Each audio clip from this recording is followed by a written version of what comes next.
এইখিনি মাটিত যাতে কোনো নবহে হা য'ত থাকিবি মোক এপ্লাই কৰিবি য'ৰ পৰা আহিছ তাতে মই থকাৰ ব্যৱস্থা কৰিম কিন্তু ইয়াতে ঘূৰা ঘূৰি কৰি নাথাকিবি কিমান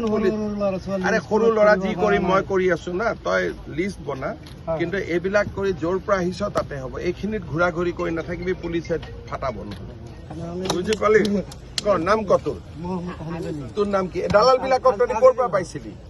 আমি তাৰমানে আমাৰ দেউতাই মাটি ৰাখিছিল ইয়াতে আজি দেউতাই মাটি ৰাখিছিলে 45 কিমান ঘৰ মানুহ তাতে এই মছজিদ এতিয়া তহঁতি মছজিদতে বহি আছ এতিয়া মছজিদতে আছো ৰাস্তাৰ ওচৰতে আছো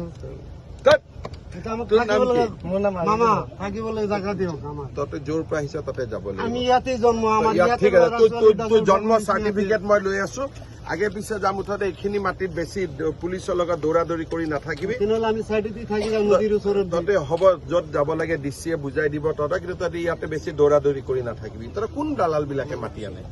আমি ইয়াতে ইয়াৰে মানুহে লোকেল মানুহে আমাক মাটি দিছিল আমি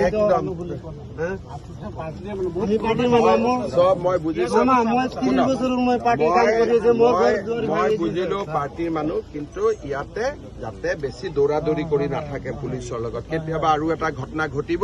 আকৌ বদনাম মোৰ সোণাপুৰ পাথাৰ হ'ব মই মোৰ ঘৰ সোণাপুৰ পাথাৰত ঘৰ যদি এটা কিয় আহিলি মৰিবৰ কাৰণে তোৰতো ঘৰ ধুনীয়াকৈ আছে মই দেখি আহিছো হেণ্ডছেক লগা তই ইয়াৰ ঘৰত বহিবি ইয়াৰ ঘৰত তহঁতি খালি বেছি দৌৰা দৌৰি ইয়াত কৰাই নাথাকিবি হা হ'ব মই ডিচিক কৈ দিম কি কৰিব লাগে কিন্তু তহঁতি বেছি ইয়াতে দৌৰা দৌৰি হুলস্থুল কৰি থাকিলে কেতিয়াবা গণ্ডগোল হৈ যাব আকৌ বিপদ হ'ব বুজিলি সোণাপুৰ বাতৰি নদীৰ ওচৰত সোণাপুৰ হেণ্ডছেক লগা হেণ্ডছেক লগা ওচৰৰ পৰা চোৱাইছে আছিল চালো হেণ্ডছেক লগা ঠিক আছে দে মই কৈ থাকো হা বাবা ঘৰত আনন্দ আৰু সম্পৰ্কৰ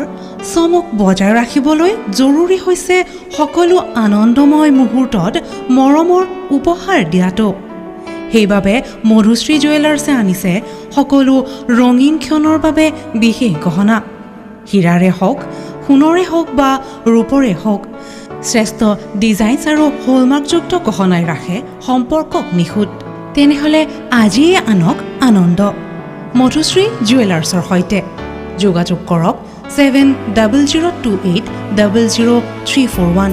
নাইবা ভিজিট কৰক LNB ৰোড নলবাৰী অসম